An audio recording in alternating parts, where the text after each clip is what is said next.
It's Christmas Eve in the town of Angel Falls, and David is dragged away from his family by his boss Henry for some business.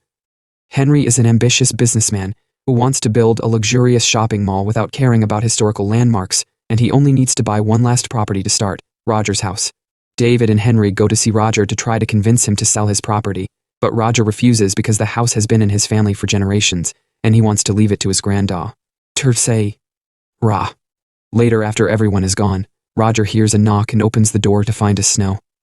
Suddenly, a masked man known as the Angel jumps through the snow and tackles Roger to kill him with a knife. Meanwhile, Kara picks up David's daughter Winnie to go to the party together. After meeting with more friends, Kara takes lots of pictures and waves at Bernie, who is sitting alone, but her friends scold her for interacting with the class weirdo. Kara's brother Jimmy has also come to the party, and he goes outside to kiss his boyfriend near the woods, but they stop when they hear a noise among the trees. The boys decide to leave, and it is revealed the noise was made by the Angel. Kara also finds a quiet spot to kiss her boyfriend, but suddenly he pukes blood right into her mouth. When she steps back, she discovers he's been stabbed by the Angel with a giant candy cane. Screaming, Kara begins running away, but the Angel catches up to her and tries to stab her. She tries to defend herself, and the knife ends up hurting her arm, so the Angel disappears as she falls on the bridge. However, he soon attacks again by stabbing from under the bridge, so Kara begins running again and rushes to the house, where she finds the door closed from the inside.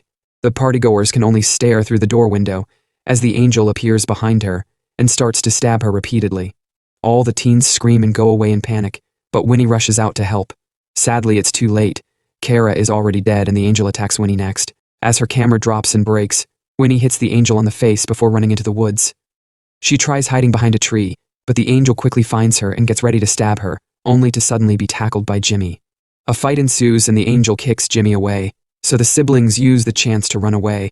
Unfortunately, the Angel is fast and attacks Jimmy again, so Winnie takes the jumper cables from the Christmas lights and electrocutes the Angel to death. Afterward, she takes the mask off and discovers it's Henry.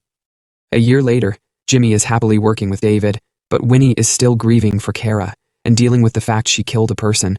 To make matters worse, she's been rejected from the university of her choice. Everyone in town, including her family, has moved on, and Winnie finds the Christmas cheer irritating. When she's out on the street, she's approached by Henry's brother Buck, who mentions his need for revenge before getting away. When it's time to exchange presents, Winnie is disappointed to see her family has bought her a horrible tracksuit while Jimmy gets his own truck. She finally snaps and calls them out, hurt by the fact they act like nothing happened last Christmas, but they tell her to get over it. At that moment, she gets a few messages from her boyfriend Robbie, who invites her to a Christmas party. She immediately heads there, and after saying hi to Bernie, she looks for Robbie, only to find him cheating on her with Darla. Robbie tries to make up an excuse, but Darla reveals this has been going on for a year, and she's glad it's finally out. Furious, she leaves the party and ends up at a bridge, where she's surprised to see Aurora Borealis in the sky. Tired of everything, Winnie wishes she was never born, which causes the aurora to disappear and the town lights to go out. Confused, she looks around only to suddenly find a dying person who just got killed by the Angel. She immediately runs away and breaks a truck's window to use the radio, only to be found by Buck, who has somehow become sheriff and doesn't recognize her. She asks about the previous sheriff, but Buck says he was killed a year ago. Apparently, the Angel has been killing lots of people since then. Even more confused now, Winnie wants to reveal the Angel's identity, but at that moment Henry arrives to show his support. It turns out he's the mayor now, and he treats her like an out-of-towner, so she keeps her mouth shut and runs away. Eventually, she makes it to her house, but nobody recognizes her there either. Even worse, Jimmy is dead because the Angel killed him during the last Christmas party. Winnie realizes that she was never born in this reality, and she wasn't there to stop the Angel. Upset, Winnie begins running through the city, noticing there's a curfew and graffiti everywhere. Since Henry became mayor, his face is everywhere, and nobody is happy living here. He even built the shopping mall. Afterward, she goes to the usual Christmas party, but this time it isn't cheerful. The place is dark and everyone is consuming illegal uppers or getting into fights. Nobody knows her here either, and Robbie and Darla have been together for 3 years. After failing to get Bernie to recognize her, Winnie enters a room and discovers Robbie and Darla have been having the lovely relationship she never had with him. She also finds a yearbook that is missing her picture, confirming she's truly gone. Nearby, 2 teens are enjoying their pipes while watching the Christmas lights. The girl goes inside for a second, so the Angel uses the chance to show up with an axe and starts chasing the boy. The guy pushes things behind him to slow him down, but eventually he finds his way blocked by a gate, and the Angel hits him with the axe. The blow doesn't kill, and the boy throws a plant at the killer before running again. But he can't get back into the party because the door is locked, and nobody hears him since the music is loud. The angel catches up to him, and after some struggle, he kills the boy and splashes blood everywhere. Moments later, the girl comes out again and screams when she finds the head in the snow. Back to Winnie. She sees on TV that there have been more murders, so she calls everyone out for partying in times like this and then leaves with Bernie. Eventually, they make it to Bernie's house, and Winnie notices her new friend has been tracking the murders, so she explains her wish and that the angel is Henry. In return, Bernie points out that all the victims were the children of families with businesses and the grief caused those businesses to die. That's why Henry now owns the whole town. However, Bernie isn't sure she can trust Winnie's crazy story and wonders if she's the killer, even grabbing something to defend herself. Suddenly, the angel breaks through the window, so the girls try running away only to find him at the door.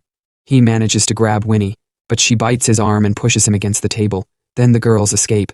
As they reach downtown, Bernie says she believes Winnie now, and they notice the aurora in the sky, which Bernie explains shouldn't be possible to see from here, so it can't be a coincidence. Afterward, they hide in the local movie theater because Bernie has the key since she works there. The girls have fun watching some movies and end up holding hands while Winnie falls asleep on Bernie's shoulder. In the morning, Bernie finds a room with lots of paper clips about the legend behind the aurora, so now they're sure that's what brought Winnie here. However, they also learn it's fading, meaning Winnie needs to go back before that happens or she'll be stuck here forever. The girls deduce Winnie has to kill the angel again, so they'll need the help of someone close to him. They return to her house, but David refuses to see her. Winnie uses a family secret to convince her Aunt Gail of her story, and then she's allowed inside, where she finds David looking incredibly depressed. Since he lost Jimmy, it's like he lost his soul. Winnie pretends to be a friend of Jimmy's and shares some stories, getting David to smile again. However, when she says Henry killed him, David gets furious because Henry is his best friend, so he kicks Winnie out. On her way out, Winnie is disgusted to notice her mom's an addict and cheats on her dad openly in the house with many men. Suddenly, the angel shows up again and kills the mother and her lover in the middle of the kitchen. The girls and Gail immediately run away, and as they get to the stairs, the angel manages to slash Bernie's arm. Winnie grabs a picture from the wall and hits the angel with it, causing him to fall downstairs and faint. Then Gail and Bernie carefully step over him to reach the front door, but when it's Winnie's turn, she stops to grab the knife. Instead of killing the angel, she decides to unmask him first and is shocked to discover David. At that moment, he regains consciousness, so the trio runs away. Later at the theater, Winnie explains she saw something in David's eyes that indicated he wasn't fully himself. Gail says he's been like that for a year, and the group realizes his depression has allowed Henry to manipulate him and make him carry on with his dirty work. Winnie has no choice but to kill her father, so they make a plan. Moments later, the theater's billboard has a message for David, and 3 dolls have been put on the seats as bait. Someone comes inside and Gail stops them with the fire extinguisher, while Winnie almost uses her bat, but it turns out to be Robbie and Darla. While they are distracted, Gail gets killed by the angel and power goes out in the theater. Winnie starts taking pictures with her old camera to create some lights with a flash and sees the angel killing Darla, before going after Robbie to kill him too. Bernie manages to reach the power switches and turns them on, allowing Winnie to grab a broom and hit the angel with it. Then she hides in the stairs, and when the angel jumps on her, she stabs him with the broken broom handle. After double-checking Dave is dead under the mask, the girls go back to the bridge, and after a heartful goodbye for Bernie, Winnie wishes to be born again. However, nothing happens, and she yells at the aurora, which changes its colors to look more aggressive. The girls realize that Henry is still a danger to the town in his role as mayor, so it's him who must be killed. Winnie and Bernie go to the main park, where Henry is holding a Christmas event. The locals watch him with hazy eyes, revealing they are under his control. Henry announces that Buck asked for a transfer to work in another town, so he calls him naughty and kills him in front of everyone.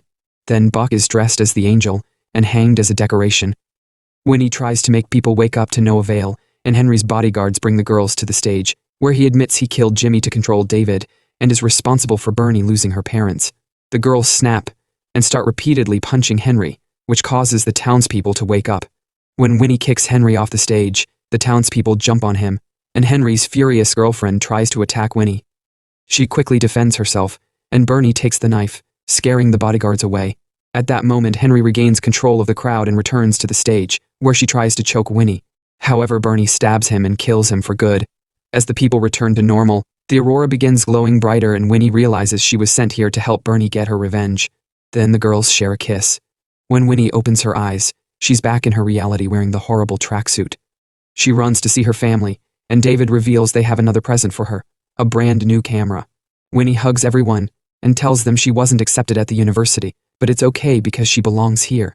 Afterward, she rushes outside and sees Robbie with Darla, only to tell them they belong together. Eventually, Winnie makes it to Bernie's house, and the girls are excited to notice they both remember the other reality. So they get ready to spend Christmas together as girlfriends.